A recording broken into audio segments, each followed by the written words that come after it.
कोणी उठते, काही बोलते, या सभागृहात 2 दिवस तर तेच चालू आहे। कोणी उठते, आपल्या आराध्य दैवतांची विडंबना करते, कोणी उठते राजकीय पक्षाच्या नेत्यांची विडंबना करते, कोणी उठते सगळ्या ज्यांचं मानाचं स्थान आहे अशा लोकांची विडंबना करते। हा अधिकार दिला कोणी त्यांना? या अधिकाराच्या बाबतीमध्ये सोयीचं राजकारण बघू नका, न्याय हा सगळ्यांना आहे, कारण घटनेचा मूळ जो पाया आहे हा समानतेचा आहे, हा समानतेचा पाया आहे। तुम्हाला आणि मला समान अधिकार आहे, धर्माच्या सगळ्या लोकांना समान अधिकार आहे। मी काय खायचं, मी कसं वागायचं, मी कसं राहायचं, हा अधिकार माझा आहे। जोपर्यंत त्याचा त्रास दुसऱ्याला होत नाही तोपर्यंत तो अधिकार माझा आहे। मी काय खायचं, हल्ली काय झालंय, मी मांसाहार खायचा नाही आणि मी जर मांसाहारी असेल तर मला सोसायटीमध्ये घर मिळणार नाही। दिला कोणी अधिकार? हा घटनेने दिला। आणि मग अशा लोकांवरती कारवाई होणार नाही तर काय होणार? अशा लोकांच्या बाबतीमध्ये मी काय खायचं,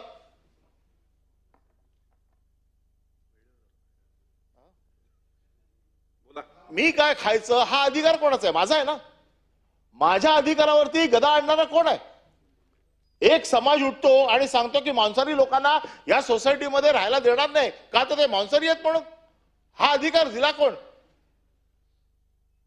मटण कुठलं, झटक्याचं खायचं का हलालचं खायचं, हे देखील आता मंत्री ठरवायला लागलेत।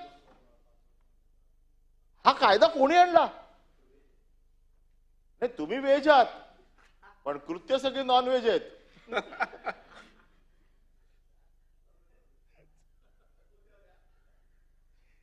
त्याच्यामुळे मटण कुठलं खायचं हे काय चाललंय सभागृहात?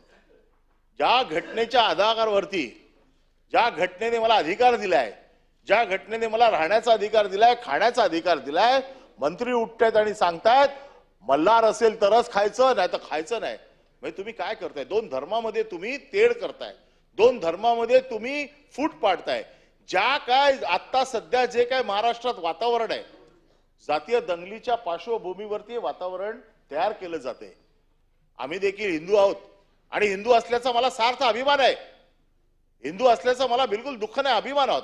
परंतु मला बाळासाहेबांनी हे शिकवलं नाहीये की तू हिंदू आहे म्हणून रस्त्यावरती जाणाऱ्या प्रत्येक मुसलमानाची मान छाटून टाक। बाळासाहेबांनी काय सांगितलं की जे कोण असतील, मग ते हिंदू असो नाही तर मुस्लिम असोत, जर या देशाच्या विरोधात काम करणार असतील, या देशाच्या विरोधात जर ते काम करणार असतील, मग तो कोणी असो, तो आपल्या देशाचा शत्रू आहे। दुर्दैवाने त्यावेळेला जे काय बॉम्ब झाले, ज्या काय गोष्टी झाल्या, याच्यामध्ये मुस्लिम समाजाचे लोक आढळले आणि म्हणून बाळासाहेबांची ती सगळी वाक्य त्यावेळेला होती। आज काय झालंय, माझ्या इकडे एक सोसायटीमध्ये एक नेपाळी वॉचमॅन आहे, अख्खा रात्र ओरडत असतो जागते रहो, आणि त्याला असं वाटतं की त्याच्यामुळे आम्ही सगळे सुरक्षित आहोत। तसा एक नेपाळी महाराष्ट्रात फिरतोय आणि त्याला असं वाटतं त्याच्यामुळे हिंदू धर्म टिकलाय, त्याचा असा समज झालाय। हल्ली काय शाल बिल घेऊन अशी म्हणजे समज झालाय। अरे त्यांच्या जीवावर नाही, हिंदू धर्म सांभाळायला आम्ही समर्थ आहोत, आमच्यात तेवढी ताकद आहे हिंदू धर्म सांभाळायची। परंतु माझ्या धर्माने किंवा मला ज्यांनी शिकवण दिली त्यांनी हे शिकवलं नाही, स्वतःच्या धर्माचं रक्षण करताना दुसऱ्याच्या धर्मावरती जाणीवपूर्वक अन्याय करणार नाही याची काळजी घ्यायला मला शिकवलेलं आहे। आणि त्याच्यामुळे जाती जाती तेढ वाढवणं, ज्या काय मागच्या काही दिवसातल्या ज्या काही घटना आहेत, ह्या घटना तुम्ही सगळ्या बघा, जाती जातीमध्ये तेढ वाढवण्याचं काम केलं जातंय। वेगवेगळ्या गोष्टींवरती इथे सकाळपासून चर्चा झाली, मी त्या सगळ्या गोष्टी जात नाही, कारण तसं जर गेलो तर मला 2 दिवस या राज्यघटनेवरती बोलू शकतो। परंतु माझं म्हणणं असं आहे की ज्या घटनेने मला अधिकार दिलेत, त्या घटनेच्या माझ्या अधिकाराची पायमल्ली करण्याचा अधिकार ना मला आहे विरोधक म्हणून, ना सत्ताधाऱ्यांना आहे। हा कोणालाच अधिकार नाहीये, हा मला राज्यघटनेने दिलेला अधिकार आहे। आणि म्हणून मग मला राहायचं कसं, मला बोलायचं काय, मला खायचं काय, याचे अधिकार दुसरा कोणी ठरवू शकत नाही। हा माझा जन्मसिद्ध अधिकार आहे आणि तो मी बजावणारच। त्याच्यामध्ये दुसऱ्या कोणाचाही हस्तक्षेप हा मला मान्य नाही आणि तो मान्य करू पण देणार नाही। याचबरोबर आपलं राज्य संघराज्य आहे, आपला देश संघराज्याच्या पद्धतीने चाललाय. केंद्र सरकार, युनियन टेरिटरी अशा वेगवेगळ्या भागामध्ये याची सगळी रचना केली गेलेली आहे. संघाचे अधिकार केंद्राचे अधिकार केंद्राकडे आहेत, राज्याचे अधिकार राज्याकडे आहेत, युनियन टेरिटरीचे अधिकार युनियन टेरिटरीकडे आहेत. परंतु सगळ्या एकमेकाच्या अधिकारावरती अतिक्रमण करण्याचं काम चाललंय. मला जी काही माहिती आहे किंवा जी माझ्या वाचनामध्ये आहे, युद्धजन्य परिस्थिती, आपत्कालीन परिस्थिती, नैसर्गिक संकट अशामध्ये केंद्राचे अधिकार असतात. युद्ध याच्यामध्ये केंद्राचे अधिकार असतात. बाकी सगळे अधिकार हे राज्यांकडे असतात. परंतु आणि राज्यांना मदत करणं, राज्यांचा निधीचा समानता राखणं, राज्यांना उत्कर्ष राज्यांचा होण्यासाठी त्यांना जी काही मदत लागणं ती देणं, परराष्ट्र धोरण आखणं, ह्या गोष्टी केंद्राच्या अखत्यारीत येतात. परंतु सध्या चाललंय काय, प्रत्येक राज्यामध्ये जिकडे तुमचं सरकार आहे त्याच राज्यांना फक्त मदत मिळते, बाकीच्या राज्यांना मदत मिळत नाहीये. बाकीची राज्य भिकेचा कटोरा घेऊन केंद्र सरकारच्या समोर उभे आहेत. हा सगळीकडे तुमचंच आहे, म्हणून भिकेचा कटोरा घेऊन उभं राहायचंय. हा मणिपूरमध्ये पण आहे. तर अशा पद्धतीने केंद्राचा जो काय राज्य सरकारवरती हस्तक्षेप आहे, हा हस्तक्षेप या घटनेच्या माध्यमातून कुठेही लिहिले गेलेलं नाहीये की केंद्राने राज्यामध्ये ढवळाढवळ करायची, केंद्राने राज्य सरकारमध्ये हस्तक्षेप करायचा, राज्य सरकारला जो काय निधी द्यावा लागतो त्या निधीमध्ये आखडता हात घ्यायचा, निधीचं समान वाटप हा या घटनेमध्ये दिलेला माझा अधिकार आहे. आता निधीचं समान वाटप केंद्र आणि राज्यामध्ये तर तफावत आहेच, तिकडे तो दुजाभाव आहेच, पण तो दुजाभाव राज्यामध्ये पण आहे. हा दुजाभाव निधीचं वाटप करताना ज्या पद्धतीने दुजाभाव केला जातोय, माझ्याकडे आज माझा मतदारसंघ आहे, ज्या मतदारसंघामध्ये महायुतीचा आमदार नाही, या मतदारसंघामध्ये निवडणुकीच्या अगोदर 100 ते 200 कोटी रुपये पर्यंत पैसे दिले गेले. 100 ते 200 कोटी रुपये आपल्याला हवे असतील तर मी आपल्याला वर्क ऑर्डर आणून देतो. एखाद्या मतदारसंघामध्ये म्हणजे मुंबई सारखा, मी आता मुंबईचं बोलतो, 100 कोटी जिथे प्रत्येक वर्षी मला 13 ते 14 कोटी रुपये मिळतात, ज्या 15 कोटीमध्ये माझा मतदारसंघाचं सगळी कामं होतात, त्या मतदारसंघामध्ये 100 कोटीच्या वर्क ऑर्डर दिल्या गेल्या. मग त्या नगरविकास खात्यामध्ये दिल्या गेल्या, पालकमंत्र्यांच्या माध्यमातून दिल्या गेल्या, डीपीडीसी मधून दिल्या गेल्या. आता हे 100 ते 150 कोटी रुपये कोणाचे आहेत? हे करदात्याचे आहेत, हे माझे आहेत. मग मी ज्या वॉर्डामध्ये त्यांचा आमदार नाही त्या वॉर्डात राहतो, त्या वॉर्डात जर माझा निधी आला नाही, त्या वॉर्डात माझं कामं झाली नाही, त्या वॉर्डातले माझे रस्ते झाले नाही, त्या वॉर्डातल्या माझ्या नागरी सुविधा झाल्या नाहीत, त्या वॉर्डातला मला विकास कामाचा जो अपेक्षित आहे, ज्याचा अधिकार मला या पुस्तकाने दिलेला आहे, त्या वॉर्डामध्ये जर निधीचं असमान वाटप होत असेल त्याला जबाबदार कोण? हा अधिकार दिलाय तुम्हाला राज्यघटनेने. आता जिथे नगरसेवक नाही आहेत, मुंबई महानगरपालिका आता अस्तित्वात नाहीये, सगळ्या जिल्हा परिषदा अस्तित्वात नाहीयेत, तिकडे नगरसेवक जे माजी असतील त्यांना फोडण्यासाठी 2-2, 5-5, 10-10, 12-12, 15-15 कोटीचे नगरसेवकांचे निधी दिले जातात.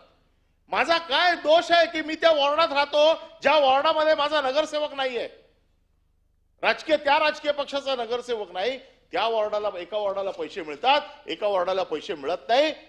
ही असमानता, निधीचं असमान वाटप ही या घटनेमध्ये अभिप्रेत आहे. आज 75व्या वर्षानंतर या घटनेची जी काय पायमल्ली होते, घटना पायदळी तुडवली जाते, जो भेदभाव केला जातोय, या भेदभावासाठी बाबासाहेबांनी ही घटना लिहिली नाही. बाबासाहेबांनी जी घटना लिहिली ती सगळ्यांना समान वागणूक, सगळ्यांना समान न्याय, याच्यासाठी बाबासाहेबांनी घटना लिहिली. आणि आज तुम्ही आमच्या पकडून एक वॉर्डाचा कार्यकर्ता तो देखील निधी घेऊन येतो एका विशिष्ट पक्षाचा की माझ्याकडे निधी आहे, आणि जो लोकप्रतिनिधी होऊन गेलाय, जो लोकप्रतिनिधी आहे, तो त्याच्या तोंडाकडे बघत बसतोय की तुला निधी मिळतोय, मला निधी मिळत नाही. ही असमानता नाहीये. या असमानतेसाठी बाबासाहेबांनी लिहिली होती घटना. आणि म्हणून ही असमानता दूर करण्याचं काम हे राज्याच्या प्रमुखाचं आहे. त्यांनी ही असमानता होऊ दिली नाही पाहिजे. हे राज्यपालांचं काम आहे, हे राष्ट्रपतींचं काम आहे, कारण ते या संघराज्याची जी काही यंत्रणा आहे याच्यातले प्रमुख घटक आहेत. आणि म्हणून राज्य सरकार आमच्यावरती अन्याय करते असं म्हणून आम्ही जातो राज्यपालांकडे. राज्यपालांकडे गेल्यावरती राज्यपालांना बेबीच्या देठापासून ओरडून सांगतोय असा अन्याय होतोय, तसा अन्याय होतोय. राज्यपाल म्हणतात okay, I will consider this matter. आजपर्यंत कमीत कमी माझ्या 20 वर्षाच्या कार्यकारिणीमध्ये जवळजवळ एक 70-80 वेळा मी राज्यपालांकडे गेलो असेल. आजपर्यंत ते कन्सिडरेशन कधीच मला दिसलेलं नाही. पहिल्यांदा राज्यपालांवरती कोर्टाने ताशेरे ओढलेत.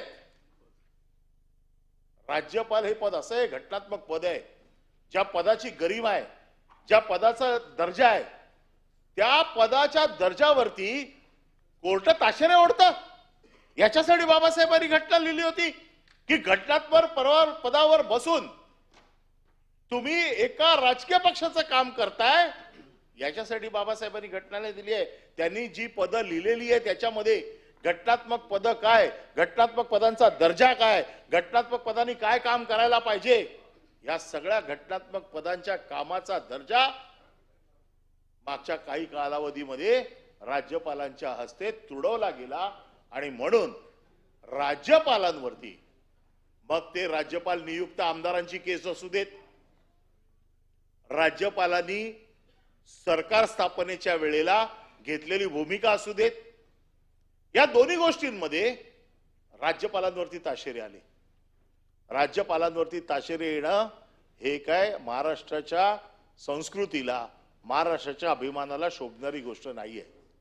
आणि म्हणून राज्यपालांचं काम, ज्यांच्याकडे आम्ही जातो, या राज्याचे प्रमुख म्हणून ते असतात. ज्या वेळेला सरकार बॅलन्स नसतं, सरकार काहीतरी अन्याय करतं असं दिसतं, तेव्हा राज्यपालांनी हस्तक्षेप करायचा असतो.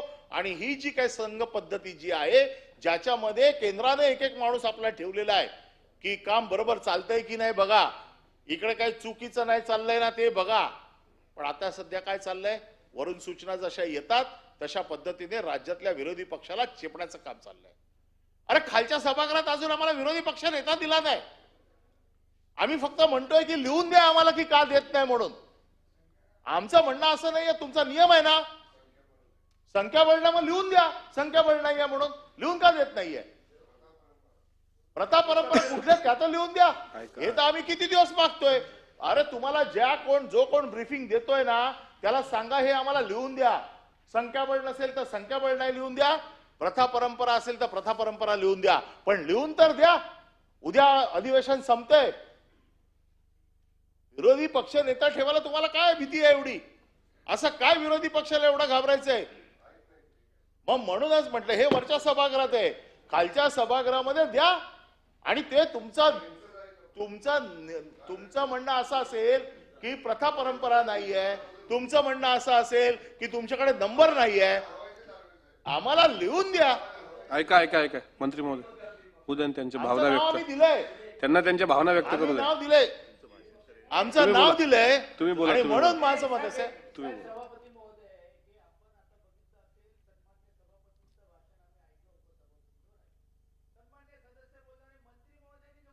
बोलायचं बसून नाही, आपण घटनेवर चर्चा करतोय. त्यांना जे बोलू बोलायचं द्या. असेल तर सन्माननीय बोलावं सदस्य ना. परब साहेब, तुम्ही चेअरकडे पाहून बोला. आणि ज्यांचं समाधान, म्हणजे ज्यांना उत्तर द्यायचं त्यांनी उत्तरात उत्तर द्यावं ना. बोलू द्या मंत्री महोदय, माझी विनंती आहे. ओ गिरीश भाऊ, शांततेने ऐका. त्यांना संविधानाने अधिकार दिलेला आहे मत मांडण्याचा. ऐका, तुम्हाला ऐका. सभापती महोदय, मी ज्या वेगवेगळ्या गोष्टींवरती चर्चा करतोय, मला जे काय संविधानाने मला जे काय अधिकार दिलेत, माझ्या अधिकारामध्ये मला शिक्षणाचा अधिकार दिलाय, पण माझ्या शिक्षणाचा अधिकार राईट टू एज्युकेशन, त्याच्यावरती मला वाटतं बेंकर साहेब बोलतील.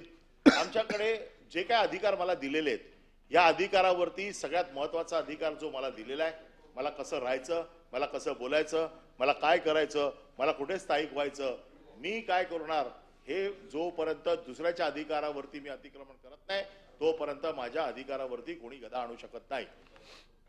आता हे सगळं करत असताना ज्या